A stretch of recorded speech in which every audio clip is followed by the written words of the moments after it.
અંકલેશ્વરના પિરામણ ગામ ખાતે આવેલ પ્રાથમિક શાળામાં ગંભીર અને ચોંકાવનારી ઘટના સામે આવી છે। શાળાના આજરોજ રિસેસ દરમિયાન જ્યાં શિક્ષકો એક વર્ગખંડમાં જમી રહ્યા હતા, એ દરમિયાન શાળામાં બાળકો રમવા સાથે નાસ્તો કરી રહ્યા હતા। આ દરમિયાન શાળાના પાછળના ભાગમાં બાળકો માટે લોખંડના રમતગમતના સાધનો દિવાલ અડીને મૂકવામાં આવ્યા હતા, જે પૈકી બાળકો લોખંડના આડા પડેલા જીરાફના સ્ટ્રક્ચર એંગલ પર રમી રહ્યા હતા।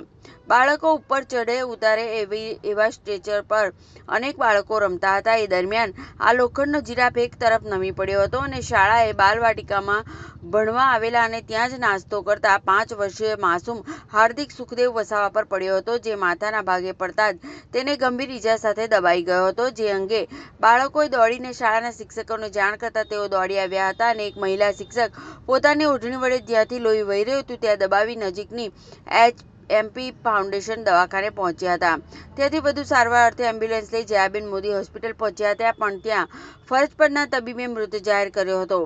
પ્રાથમિક વિગતોમાં લોખંડનું જીરાફ સ્ટ્રક્ચર પડતા હાર્દિક વસાવાની માથાની ખોપડી ફાટી જતા વધુ લોહી વહી જતા તેનું મોત થયું હોવાનું સામે આવી રહ્યું છે। ઘટનાની જાણ શાળા દ્વારા બાળકના પરિવારને કરતા પરિવાર પણ હોસ્પિટલ દોડી આવ્યા હતા, જ્યાં હસતા રમતા શાળાએ ભણતા મૂકેલા વાલસોયા હાર્દિકના લોહીથી લથબથ મૃતદેહને જોતા પરિવાર ભાંગી પડ્યો હતો। ઘટનાને પગલે ગામના સરપંચ તેમજ શહેર એ ડિવિઝન પોલીસ મથકના પીઆઈ પીજી ચાવડા પણ સ્થળ પર દોડી આવ્યા હતા અને પ્રાથમિક તપાસ બાદ અકસ્માતે મોતનો ગુનો નોંધી તપાસ શરૂ કરી હતી। અત્રે ઉલ્લેખનીય છે કે લોખંડના જીરાફ ઉપરાંત અન્ય રમતગમતના સાધનો શાળાની દિવાલને અડીને મૂકેલા જોવા મળ્યા હતા, જ્યાં કોઈ આડસ કે બાળકો